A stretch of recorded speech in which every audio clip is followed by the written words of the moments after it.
किसी छोटे से गांव में एक सीधी सादी लड़की रहती थी। नाम था सावित्री। सावित्री बहुत ही शांत स्वभाव की, मेहनती और संस्कारी लड़की थी। उसने हमेशा अपने माता पिता से एक ही बात सीखी थी, बेटी, सहना ही औरत की सबसे बड़ी ताकत होती है, त्याग ही उसका गहना है। शादी हुई एक अच्छे संपन्न परिवार में। पूरे गांव ने कहा, बहुत भाग्यशाली है ये लड़की, देखो कितने अच्छे घर में ब्याही गई है। पर किस्मत को शायद कुछ और ही मंजूर था। शादी के बाद ही उसका असली परिचय उस घर से हुआ जिसे लोग ससुराल कहते हैं। उसकी सास कमला देवी रोज ताने देती, कभी खाने में नमक कम होता तो चीखने लगती, कभी किसी बात पर सबके सामने अपमान करती।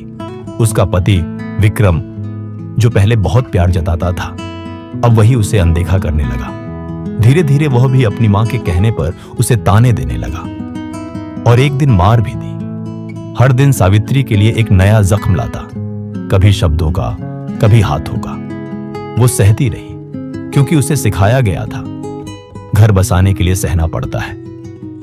रात के अंधेरे में तकिए भी उसके आंसुओं से भीगते थे, पर सुबह होते ही वह फिर मुस्कुराकर सबका सामना करती। वो अपने मायके कुछ नहीं बताती थी, कहती अगर मैं रोऊंगी तो वो टूट जाएंगे। सालों यूं ही बीतते गए।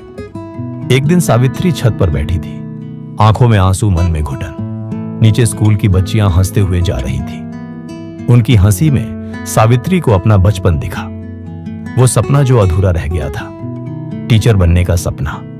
उसी दिन उसकी काम वाली गुड़िया बोली, दीदी कब तक सहोगी, जिंदगी कोई सजा तो नहीं। गुड़िया की यह बात सावित्री के दिल में उतर गई। उसे पहली बार लगा, क्या मैं सिर्फ सहने के लिए पैदा हुई हूं। उस रात उसने अपनी पुरानी किताबें निकाली। धीरे धीरे सबके सो जाने के बाद वह पढ़ने लगी। पढ़ाई में उसे फिर से जीने की वजह मिलने लगी।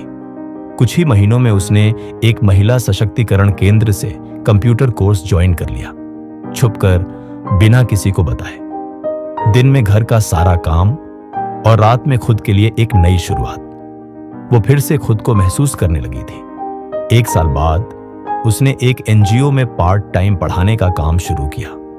अब वह दूसरी महिलाओं को पढ़ाती थी, उन्हें जो कभी उसी की तरह अपमान सह चुकी थी। धीरे धीरे लोग उसे सावित्री बहू नहीं, सावित्री मैडम कहने लगे। उसी समय उसने अपना खुद का ऑनलाइन प्लेटफॉर्म शुरू किया, शक्ति क्लासेस, जहां वो गरीब बच्चियों को फ्री में पढ़ाती थी। अब सावित्री सिर्फ एक बहू नहीं थी, वह एक पहचान बन चुकी थी। लेकिन जब ससुराल वालों को उसके इस बदलाव का पता चला तो घर में फिर तूफान आ गया। सास चिल्लाई, बहू को बहुत आजादी मिल गई है, अब हमें नौकर समझती है। पति ने कहा, अब तुम घर के उसूलों के खिलाफ जा रही हो। लेकिन इस बार सावित्री चुप नहीं रही। उसने कहा, मैं बहू जरूर हूं, लेकिन सबसे पहले इंसान हूं। मैंने हर अपमान सहा, लेकिन अब नहीं। अब मैं खुद के लिए जीऊंगी, अपने आत्मसम्मान के साथ। उनकी आंखों के सामने वो सीधी सादी बहू अब एक मजबूत महिला बनकर खड़ी थी। अगले दिन सावित्री ने कुछ कपड़े और किताबें बैग में रखी और अपने मायके चली गई। लेकिन इस बार टूटी नहीं, बल्कि विजेता बनकर लौटी। मायके आकर उसने अपने काम को और विस्तार दिया। अब उसका प्लेटफॉर्म हजारों बच्चियों को शिक्षा दे रहा था। अखबारों में उसके नाम की चर्चा थी। समाज सेवी संस्थान उसे सम्मानित कर रहे थे। एक दिन उसी गांव के स्कूल में उसे बतौर मुख्य अतिथि बुलाया गया। मंच पर खड़ी सावित्री को देख पूरा हॉल तालियों से गूंज उठा। और फिर एक दिन वही सास और पति भी एक कार्यक्रम में उसके सामने खड़े थे।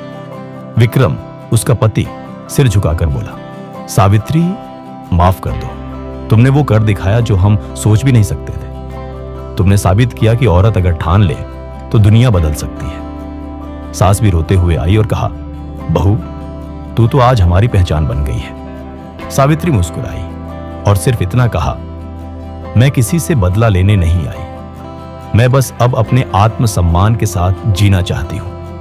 अब मैं अपने फैसले खुद लूंगी, अपनी मर्जी से जीऊंगी। दोस्तों, इस कहानी से हमें क्या सीख मिलती है? औरत जब तक सहती रहती है तब तक लोग उसे कुचलते हैं, लेकिन जिस दिन वो खड़ी हो जाती है पूरी दुनिया उसके आगे झुक जाती है। सावित्री की तरह अगर हम खुद को कमजोर मानेंगे तो दुनिया भी हमें कमजोर ही मानेगी। लेकिन अगर हम अपने अंदर की शक्ति को पहचान लें तो कोई भी मुश्किल हमें रोक नहीं सकता।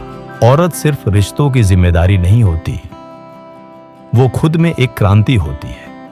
अगर वो चुप रहे तो घर संभालती है, और अगर बोल पड़े तो दुनिया बदल देती है। अगर आपको ये कहानी पसंद आई तो इसे जरूर शेयर कीजिए, क्योंकि हो सकता है आपकी एक शेयर किसी सावित्री को उसकी शक्ति याद दिला दे।